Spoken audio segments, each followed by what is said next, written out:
Whether it makes you laugh, cry, scream, or fly, there's a song for every emotion. We're Mike and Priya, and we talk about the songs that make up the soundtrack to your life. Because life is in the lyrics.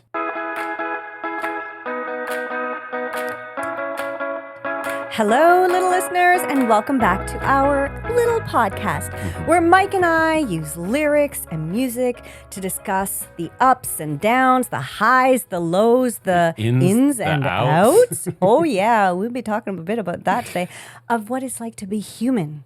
God damn all those human emotions, you know, Mike? That's right. That's right, Priya. That's what we do. That's what we do. We jibber jabber. And we use music to help support that jibber jabber. It's just a vehicle for our full speed, 100 clicks an hour, maybe even fuller than that. Sometimes. Nonsense. Yes, it is true. Yeah. And it's funny, though, that you said nonsense. Because we do start the podcast off each week with a lot of nonsense. Otherwise known as our lives. Our lives, that's right? True. And we've actually talked about maybe having another podcast. That's right. But you know what? We don't need to because we're incorporating the two into one. That's right. So, ladies and gentlemen, it is now time for... Banter and Bullshit. That's right. And why is it called Banter and Bullshit, Mike? It's called Banter and Bullshit, Priya, because what we do is we believe in full transparency. That's right. Or the full enough transparency that gets recorded, but then might get edited a little bit. That's truth. It's all truth in advertising here, except for what we decide to cut out. That's exactly true. Yeah. Okay, so Mike, what's going on in your life? Well, Priya, as you know... This sounds so rehearsed.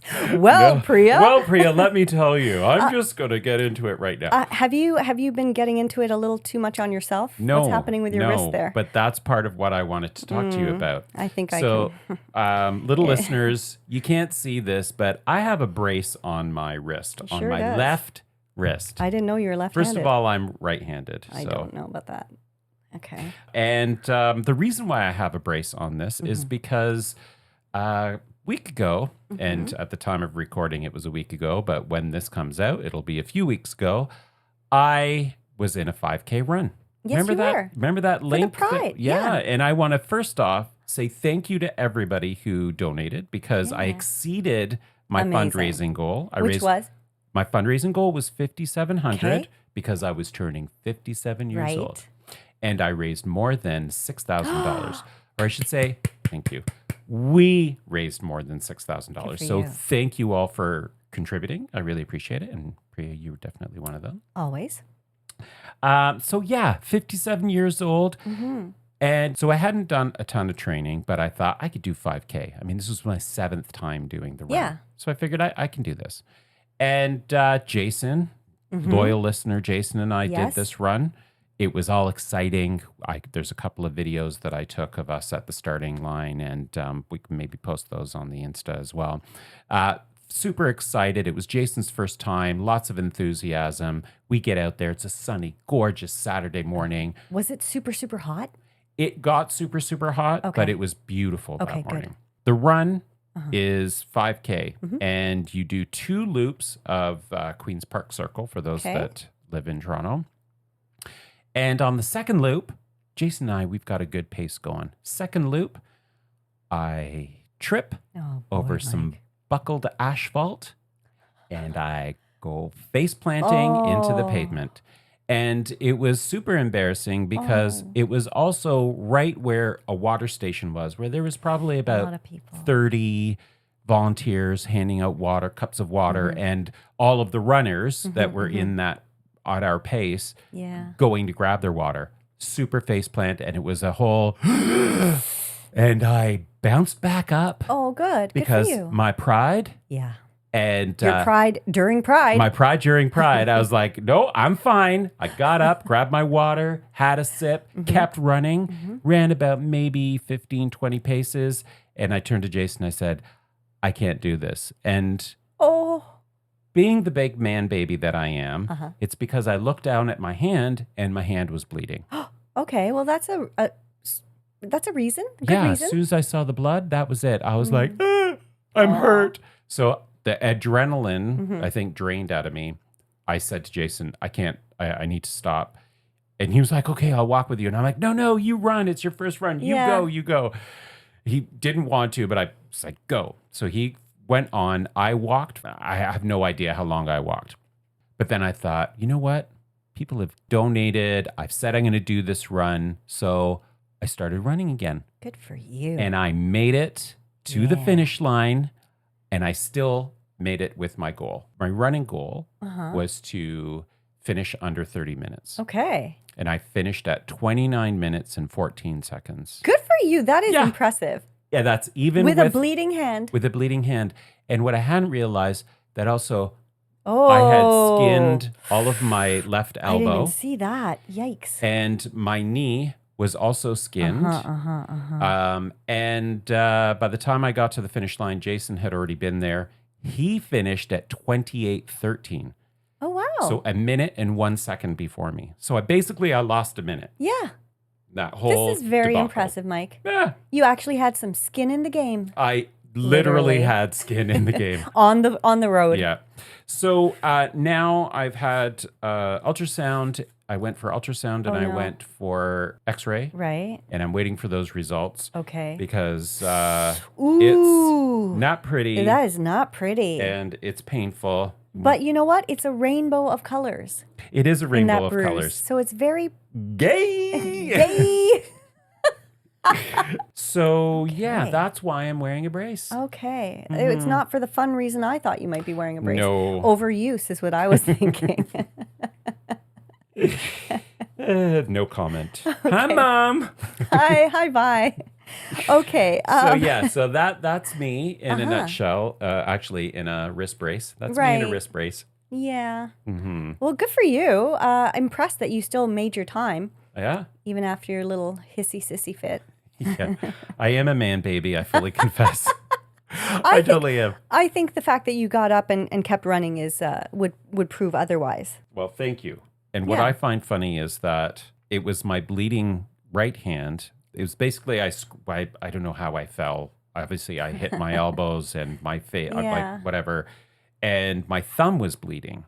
And when I looked down, I was like, oh my God, I'm bleeding.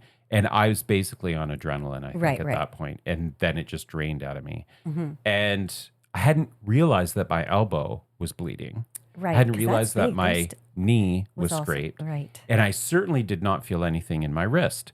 It wasn't until I went to the medical tent that I took my watch off and I'm like, there's something wrong with my wrist. And so then they got ice and everything and blah, blah, blah. And so I thought, I'll let it sit for a few days. Yeah. But then there's obviously something not good. I think I've broken it. What? You really think it's broken? I think I have, yeah. Wouldn't they have noticed that when you went to the doctor, like without an x-ray? Like... No, because it could be a tendon again. Mm-hmm. Circle back to a few seconds ago where I called myself a man baby. Okay. So that's me. How about you? How well, about you, Mike, sweet cheeks? How do I look? How does my hair look? Your hair looks great. Oh, okay. I wanted to say that when you came in. Yeah. Thank you. I meant to tell you, your hair looks really good. Thank Whatever you. it is that's happening, I love it. Well, I have not touched my bangs, and yet I did get banged. Oh, hold on. Okay. Yeah. All right. Yep. That's enough of that. Turn that shit off. Hold on. Okay. All right. Wow. Okay. Yeah. So you get banged, and we're not talking the front fringe of your hair. No. But whatever it is that happens in the other banging makes your hair look good in general. Well, this is the humidity and how I've learned to style my hair in the humidity. Oh, okay. I was just referencing the hair because I kept talking previously about how I kept banging myself, and hopefully I'll get banged in another manner. And now that has happened. So I thought I should report back to people listening. Sorry, bye.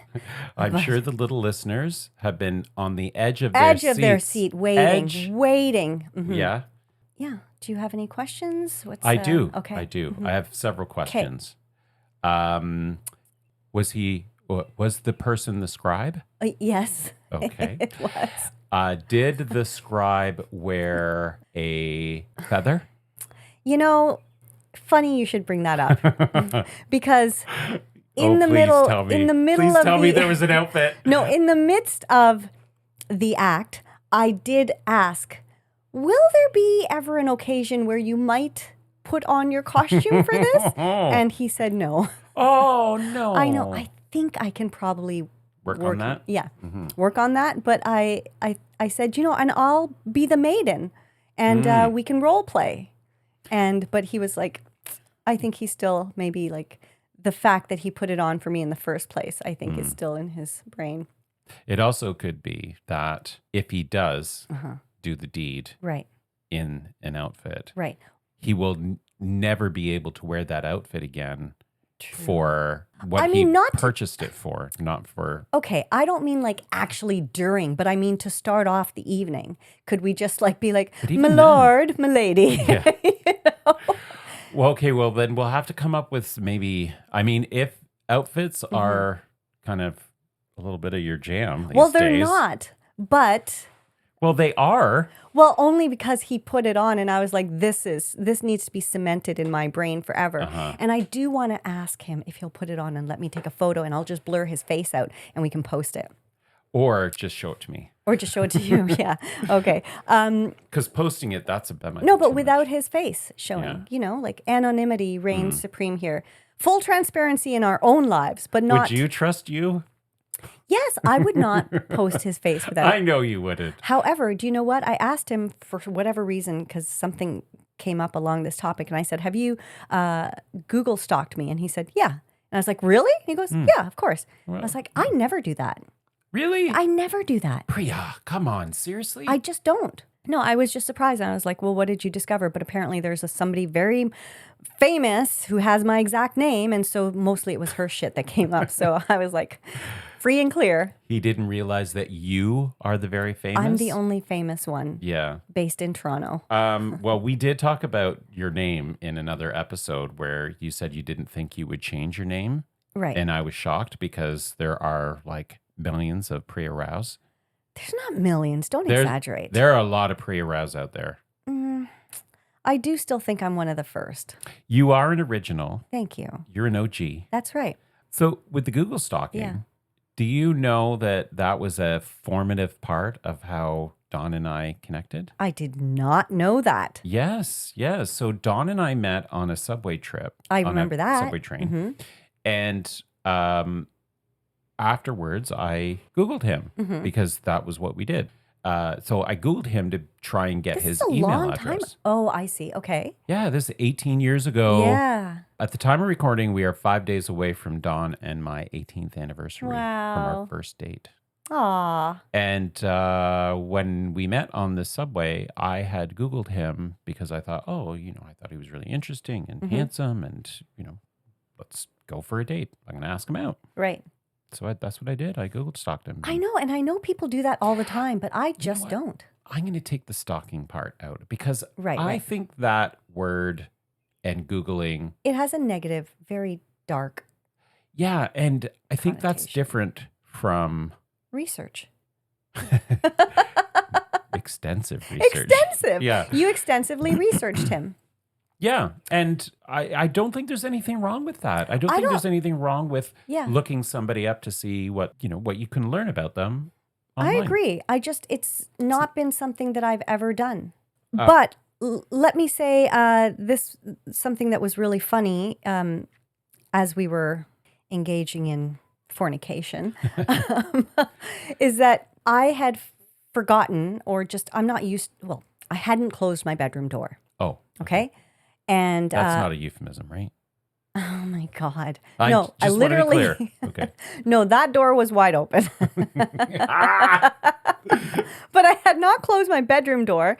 And he had met the dogs, and the dogs were like, they're always excited when the dog, he came to Toronto because we were going to go on a ghost tour of the distillery district. But then we were sitting on the couch, we were watching TV. And then, then he was like, I don't think I want to go to the ghost tour. And I was like, are you sure? Like, what do you mean? Like, you got tickets and everything, so we should go. And he's like, So he stood there with his boner in his hand. This was before that started. This was as it was beginning. You are a disgusting man. We're going to cut that out. No, you keep that in. Don't you dare cut out the things that you say. Because that would be really embarrassing for him. Anyways, so the dogs, they get very excited when company's over. They always put on a show. Right, yeah. They wrestle. They do all this stuff. Toby is like, everybody is his new best friend. Yeah. Kaya gives her side eye to everyone, which he immediately noticed, by the way. And then, as I said, I forgot to close the bedroom door. Mm-hmm. And at one point, I had my head at the edge of the bed. Okay. And I opened my eyes. Yeah. And Toby's face was right there. Oh my God. Just quietly looking right in my eyes. No. And then he saw him and we just started laughing. And we were like, Toby, go. Oh. It was so funny. And he was just like, he just wanted to like be with us. Yeah. It was like, no, Toby, get out. Yeah. I had to go and close the door then. And it was quite funny. I don't think... I don't like pets in spaces where there's intimate stuff happening. No, it seems so weird. I know. Does Riva ever want to come in when you guys are doing that? Not going to comment on that, but I will tell you. Okay. Actually, I will comment. Okay, thank you. Dogs not allowed. Okay. No. There's already 2 dogs in that bedroom. We don't need a third one. But yeah. Yeah. No. Uh-huh. There's no. We don't need observers. I agree. Yeah. No, so that was just a little odd, but quite hilarious. Wow. Okay. So this relationship has certainly evolved. Well, I mean, it's trucking along. And yeah, it's trucking along. Nice. It's very lovely, exactly where it is. Yeah. Okay. And I am in no rush for it to do anything. No. Well, why would you be? I mean, like. People use the term relationship, whatever. Like, it's just like we are having a really good time together, and we have more fun, I think, than I've ever had with anybody else on dates. Mm-hmm. That's true. Seems very entertaining. Very entertaining. One thing that really annoys me, though, about him. Okay. Already. From the get-go was that he is just decidedly anti-Taylor for no reason. Oh, okay. He doesn't, and as an English major, I question his legitimacy as an English major. If he can just brush her off without listening to her lyrics. If you know her music and you want to diss her, that's one thing, but I feel like he just does it to poke the bear. Me being the bear. Mm-hmm. Poke, poke, poke. Mm-hmm. Poke, poke, poke. Mm-hmm. And then we get into a little... banter? Spat, not a real spat, but then it's like, foreplay. I start defending her for whatever reason, as if she needs defending, and I'm like, no, stop that. So, okay, yeah, there's got to be some element of friction that keeps the the spark flame. Yeah, keeps the spark. Sure, I have witnessed that in relationships. What is it in yours? In mine, yeah, and Dawn's. What is it? Yeah. Do I want to disclose anything on the podcast? Okay, you don't have to. No. Yeah, Dawn and I, we are good at keeping the spark. I can tell you that 18 years in. Right? Okay. We're not actually good at it. We're pretty amazing at it. Oh, wow. So that's all I will say about that. Well, he's very romantic, which is very nice. He's super romantic. Yeah. And he's just a great guy. And I'm just really... lucky to have. He's a good guy. Yes. All right. I don't know what's happening with that. I just don't want to. I don't want to go into it. I don't want to. I don't want to share stuff on the podcast without his permission. So. Okay. Well, I'm sharing all sorts of shit without anybody's permission. I know, but that's you. Okay. Anyways. Okay. So listen.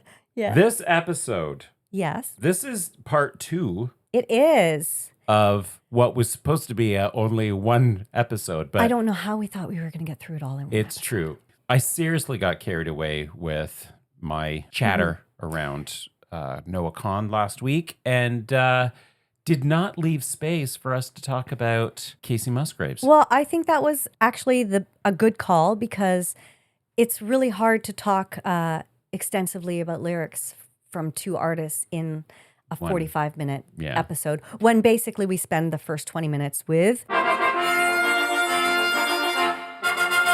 Banter and Bullshit. Yes, it's very hard after that. So I think it's a nice segue too, because Noah Kahan and Kacey have a duet that they did, or kind of a remix, really, of his song "She Calls Me Back." And I thought it would be interesting to you maybe to hear what he has said about her. Okay. Especially when he heard that she was agreeing to do this. So he said, can you imagine someone like Kacey singing this? She's so original and not defined by genre. Golden Hour, for which she won a Grammy Award, many Grammys, was so cool and wide-ranging in the inspirations and sounds she was using. Just hearing her voice, which is so iconic, pure, and beautiful, I was laughing to myself on the airplane like, I can't believe this is my life. Anyway, so I just thought it was a nice tie-in because the two of them are real admirers of one another's work. And I think they share a lot of similarities in their songwriting. Being, as we discussed last time, I think I used the word like 5 times, his writing is very evocative. And so is hers. It's like, I feel that some of the best songwriters come from the country folk sort of genre, because it is so much about just telling stories. Yeah. And maybe it's story first, almost, music secondary, whereas in a lot of other pop culture music, pop music or whatever other genre music, it's like the beat and the music first, and then oftentimes lyrics are not even secondary, they're like tertiary or like barely there. Like there are some songs that have just the same 5 lines over and over and over again, right? But I do think that a lot of really amazing writing comes from that folk country singer-songwriter background. So these two share a lot of similarities in that sense. And I'm like equally obsessed with Kacey Musgraves as you are with Noah Kahan right now, partly because I'm going to see her concert here at the end of August. Right. And so I really wanted to familiarize myself with more of her catalog. And while I have only just discovered her in like the last year, I discovered her through her duet with Zach Bryan. Okay. I Remember Everything. Yeah. Have you heard that song? No. Beautiful duet, just about remembering all the times with an ex, like remembering every moment of some relationship. Right. And their voices are so perfectly paired together. That was the first time I'd heard her music. And then I was like, oh, who's she? And I started listening to some of her stuff. And I didn't realize she had been around since like the early 2011s, 12s and stuff. Yeah. And that she was she has 8 Grammy Awards, 17 nominations. Beat Taylor Swift's Red. Incredible, huh? Yeah, for Grammy of the Year or For Album song? of the Year. Yes, that was for her album Golden Hour, I believe. And that is an amazing, such a beautiful album. But her songwriting in general is so honest, and a lot of people call her like quite rebellious in her lyrics, which she then said, she talked about that in an interview with the Wall Street Journal. She said, she's talking about criticism she faced for her, quote, rebellious lyrics. I think throwing the rebel card out there is really cheap, she said. The things I'm singing about are not controversial to me. I don't push buttons to push buttons. I talk about things that have made an impression on me that a lot of people everywhere are going through. But I think the reason people find it controversial is because she talks a lot about being very pro-LGBTQ. She talks about smoking weed and doing other hallucinogenics and stuff, mushrooms and stuff. One of her albums, Star-Crossed, she said it took shape after a guided psilocybin mushroom trip. So I had no idea that she uses weed and LSD and mushrooms and stuff to sort of guide her songwriting, which I think is kind of interesting because a lot of her music is really about nature and just the wind in the trees. And she has a song called In the Heart of the Woods. And she just talks about the roots of the trees having conversations that we don't even see and how they spill forth. And she's kind of like witchy in that way. So one of the reasons I think that I am gravitating towards her so much is because, let me draw a parallel to you with my sexual encounters. Okay? Let's just see how this goes. There was a phase in my 30s and maybe early 40s where I sort of had encounters for the sake of having encounters, just for the sake of the temporary or, however long that experience was going to happen, and just for the pure joy and pleasure of it. Yeah. And I listen to music in the same way. Okay. Nowadays, I feel like for the last 4 or 5, maybe a little longer years, I just you could be so beautiful, have a great body, but if you can't hold a conversation or have nothing going on in your life that is in the least minimal way interesting at all, I just, as my friend Mira says, I lose my erection. I just can't, can't get into it. Yeah. And I find that has been the same way with music. Okay. I now look for deeper meaning in the music. Sure, you hear a song sometimes and the beat is just so great and you just dance to it and it just fills that void for you, or it just fills a space, or it makes you move. But for the most part, I look for deeper meaning in music now too. Okay. So I guess that's just as you get older, life takes a different shape in a way, and things aren't as frivolous anymore. So you are currently obsessed with her, and I'm interested in understanding why her, and what it is about. Yeah. Whatever it is she's singing about, or what her lyrics are that Right. for some reason are connecting with you right now. Sure. Well, first of all, one of the things is that she is, I know we try not to mention Taylor every time, but you've already brought her up because she won a Grammy and over Red. But she is similar to Taylor in that she is genre-less, kind of. She is a country artist, but then Is she? She is, right? You even question that. Why do you question it? I question it because it's unclear to me in listening to her catalog, which I haven't listened to the entire thing, but I've listened to enough songs to be kind of confused about where she's positioned. I mean, obviously, Nashville and country are a component. From what I've learned about her, she started out in country, the whole yodeling thing. I mean, doesn't get any more country than that, I think. Right. And the way she started out songwriting and kind of getting positioned to be a rising country star. And the way the narrative is presented is that she did intentionally, it was her leading her direction away from this confined, stereotypical country genre. But I gotta be honest, I think she's confused me about what genre she is. Yeah. But why does she need to be just one genre? I totally agree. That is a really good question. And I think there's 2 things I think about that. And one is trying to figure out a way to relate to the art.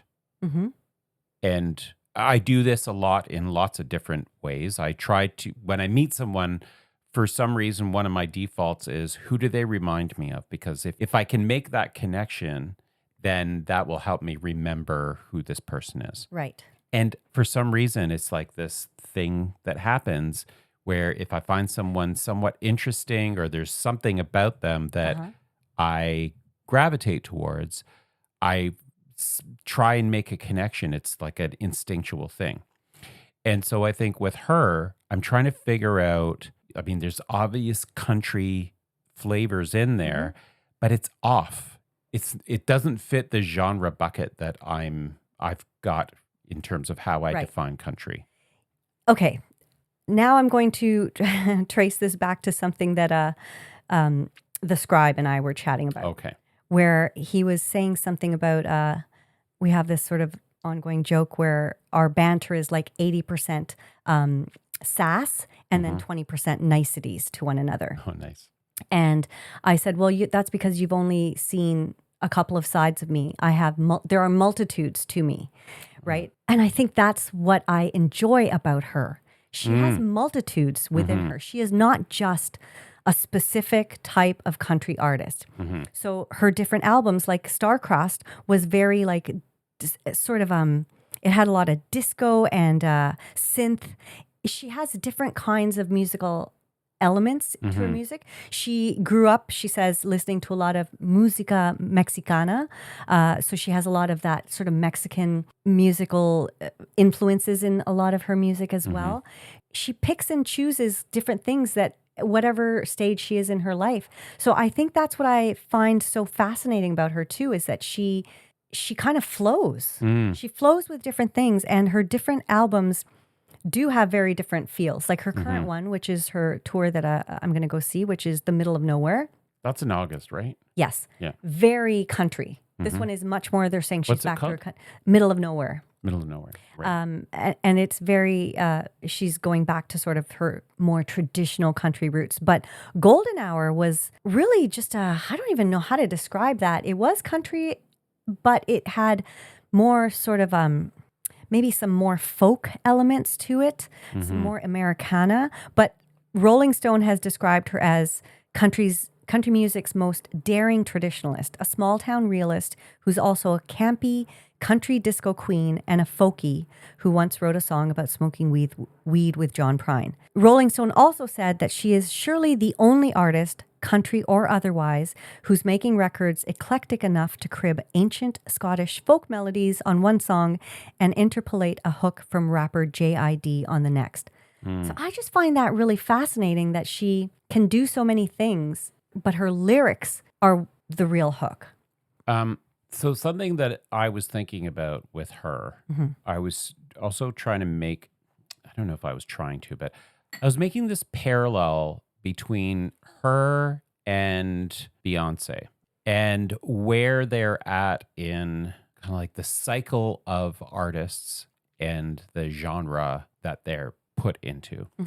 And one of the things that I've read about Beyonce was one of the reasons why, and this is not a diss about Beyonce, but one of the reasons why she was so successful was that there weren't a lot of or any big divas in that period where she was coming up. So part of it was that she had super talent and she was obviously an incredible artist, but she didn't have a huge amount of competition. Now, I don't know if that's true or not true, but that's just something I read.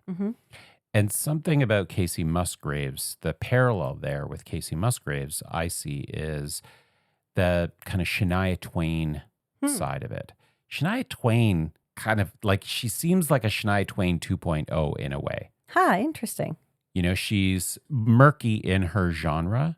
Shania Twain came up in country and then crossed over and had the little bit of rock pop, you know, sexy, cheeky, button pushing kind of lyrics at the time. And I don't know what's happening in country music right now, but I don't know if there's a lot of competition there for Kacey Musgraves in that genre right now. Yeah, I don't know that there's anyone quite like her in country music. What do you mean by that? Like her in what way? Like, I think part of what attracts me to her lyrics is that she talks a lot about being from a small town and what that meant for her and how she had to leave that small town to experience the big world and learn about the world. But she says, doesn't matter where I'm going, I'll always call my hometown home. But she also just talks about the big questions of life. She has a song called The Architect. It's got a lot of good reviews. Yeah, and it's such a beautiful song about wanting to like understand the creator or like how this incredible world developed. It says, even something as small as an apple, it's simple and somehow complex, sweet and divine, the perfect design. Can I speak to the architect? So she talks about all these aspects of nature and beauty of the natural world and like wanting to understand like, how did you design this place that we live in? I think that the things she discusses, from the little things about, she has a great song called Dry Spell on her current album, which is Have you seen hilarious. the video?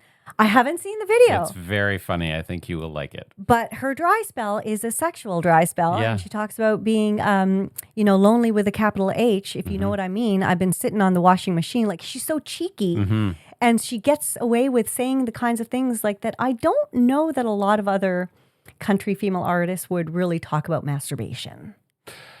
Maybe. No.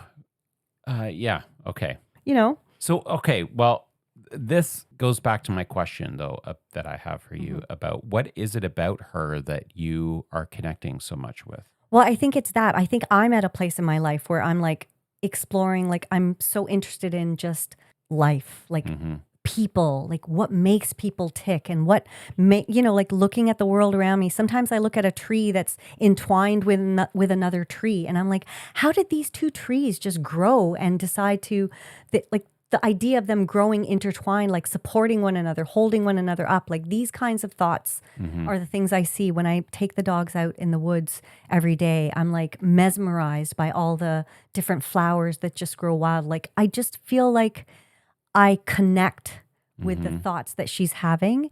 And even though I'm not from a small town, the way she talks about being from a small town, I really admire.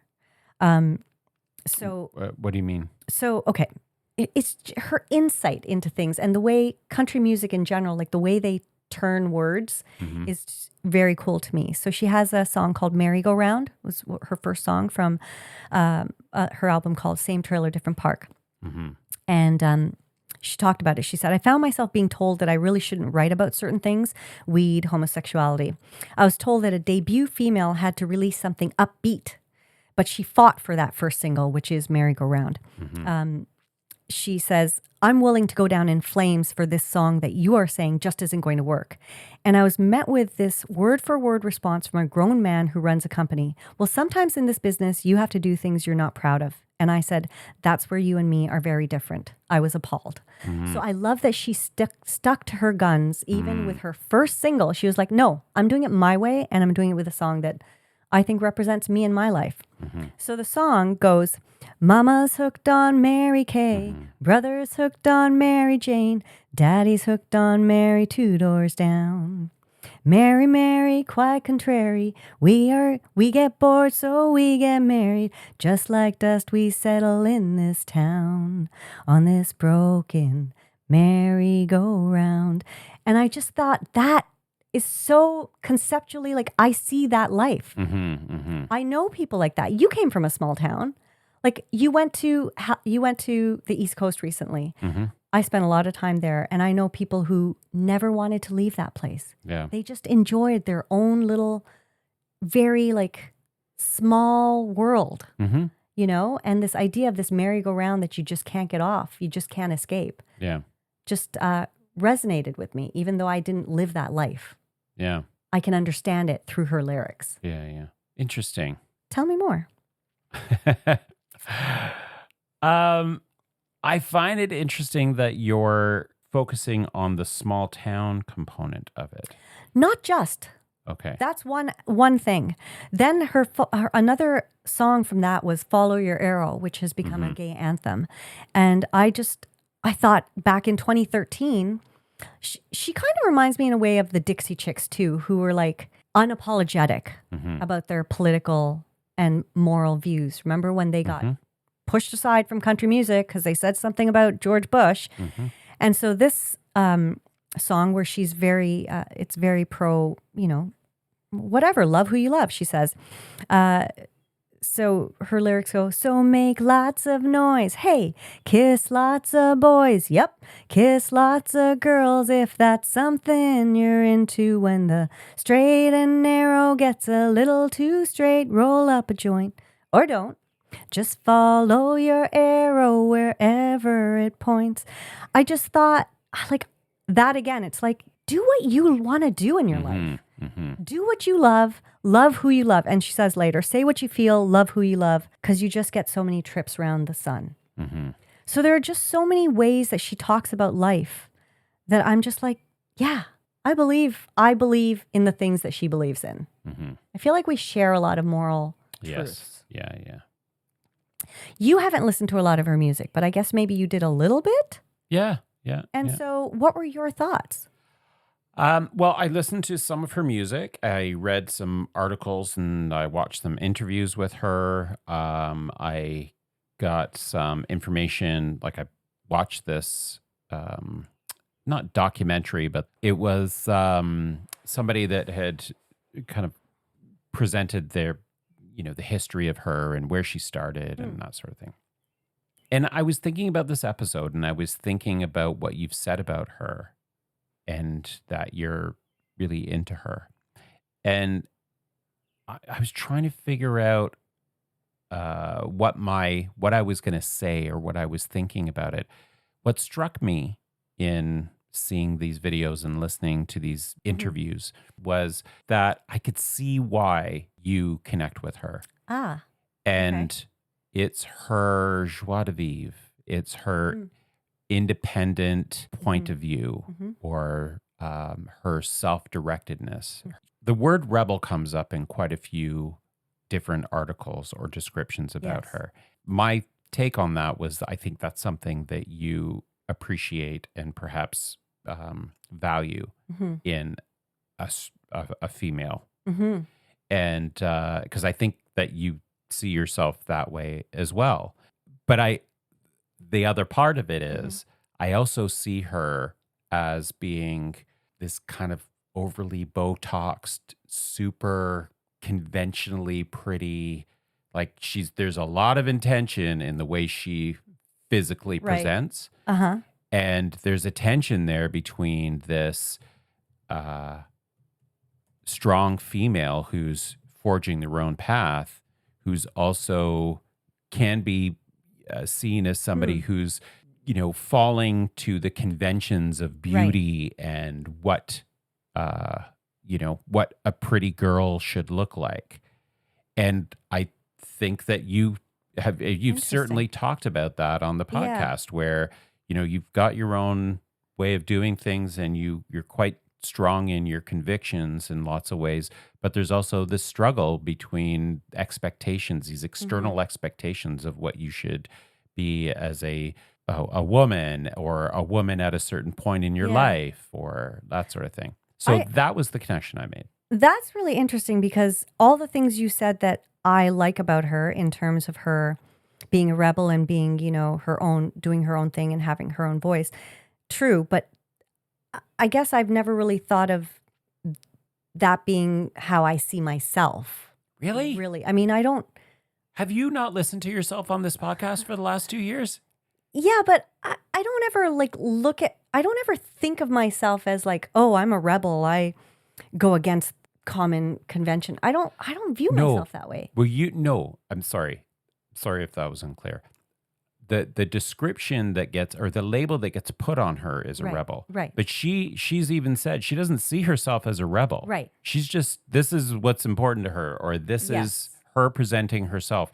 If people want to put it in the rebel box, that's their description of her. Yes. Okay. So that's what I mean. But I mean, I guess in a way saying I'm trying to put you in that box unintentionally.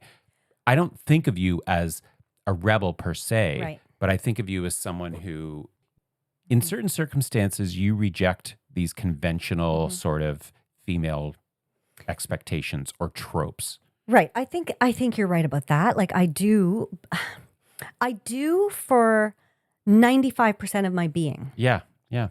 But then, as you commented on her Botox or whatever, which I had never realized, like I'd never really looked at photos of her over the years. Have you watched her perform? When I look at her from before to now, it's like, yes, okay, clearly her lips look fuller. Have you watched any clips of her accepting an award at an award show? No. You should. Well, okay, because I will. Her facial expression, she's shocked and in awe, but you could not tell from looking at her face because there's no movement other than her mouth. Okay, I'm going to. And I feel petty looked at that. Pointing that out because I think it's for me it was a total distraction. I was like, okay, her face is frozen and I cannot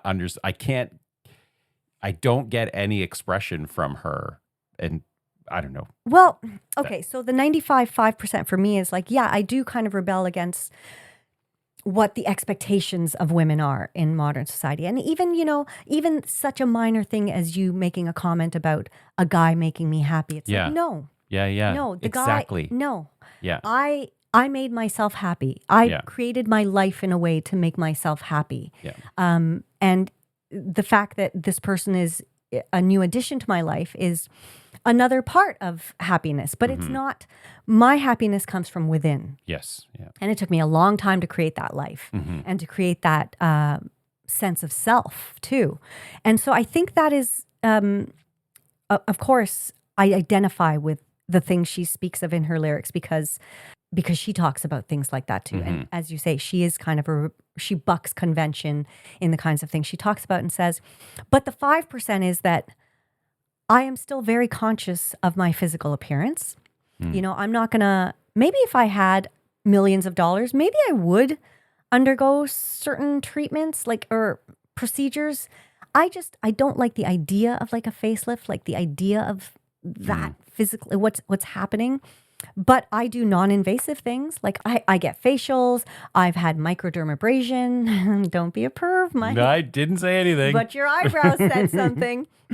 You know, and I use products now. I've had a skincare routine for the first time in my life. So I am conscious of my appearance, although I am not so conscious that I'm going to get filler all over my face and do everything. But of course, like I want to feel like I look good for myself, but not for anybody else.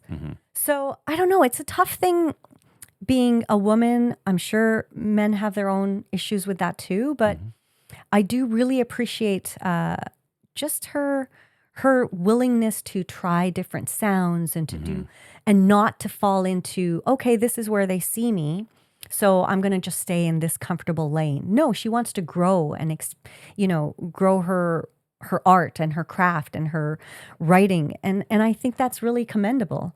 And also, yeah, you're right. Like the things that she writes about, I think I am identifying with them in where I'm at in my life. Yeah. Yeah. So, she has this beautiful song called Deeper Well. And she says, that's the one where she talks about, when I was growing up, we had what we needed, shoes on our feet, but the world was as flat as a plate. And that's okay.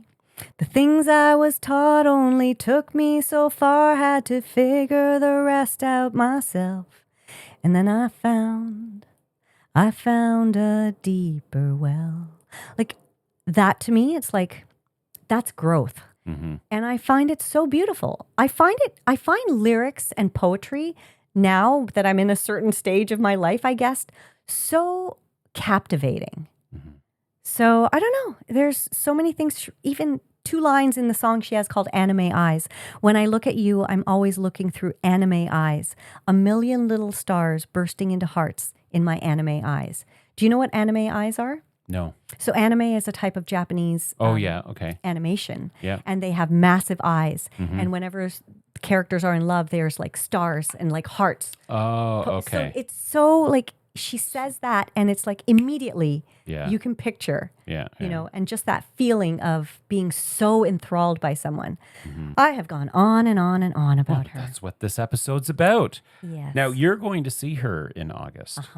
And you said in a couple of episodes ago, you were curious as to what the concert was going to be like. I'm still very curious. And I've kind of intentionally not looked at much of her concert footage because I kind of want to just let it be a surprise. So I haven't really looked into it much. But I am curious because when you see, for example, Justin Bieber's performance at Coachella, minimal. So minimal. And I'm like, what is her performance going to be like? Is there going to be lots of like fireworks and is there going to be a bull on stage like there was on the cover of her album? Like she's going to have a washing machine she's going to hop onto for a dry spell? Like what's going to happen? Okay, I think what you should do is recap. That'd be so long ago. People will forget all about this episode by then. We can link back to it. We can say from the vault, folks. Yeah, and then I think it'll be really interesting to see if seeing her in person will also cement some of these things that you're feeling or that you connect with. Yeah. Through listening to her via the radio or whatever. Yeah, that will be interesting. I'm going to have you listen to a couple of songs after we get off this, because there's one song that she has called Sway, where looking at some of the comments on Instagram, people said, if I could inject the last 30 seconds of that song into my veins. It's like a hymn. Okay. But again, in the cheesiest way, it's like you're connecting with the universe in this kind of other plane of existence, just the musicality of it and her voice. It's like a come to Jesus moment, so to speak. So I'm going to play that song for you now. And I think I would love for our little listeners to listen to some of the songs that I've mentioned, specifically Sway and Deeper Well are two of her beautiful ones, and then Merry Go Round, her very first single, same trailer, different park. Okay. And what can they do after they listen to them, Priya? Well, they can slide into our DMs. There's been a lot of sliding into things happening lately, but slide into our DMs, folks, at The Little Podcast. That's LIITL. Or you can send us an email at lifeisinlyrics@gmail.com. That's right. All right, little listeners, thanks for listening, and see you next Wednesday. Bye.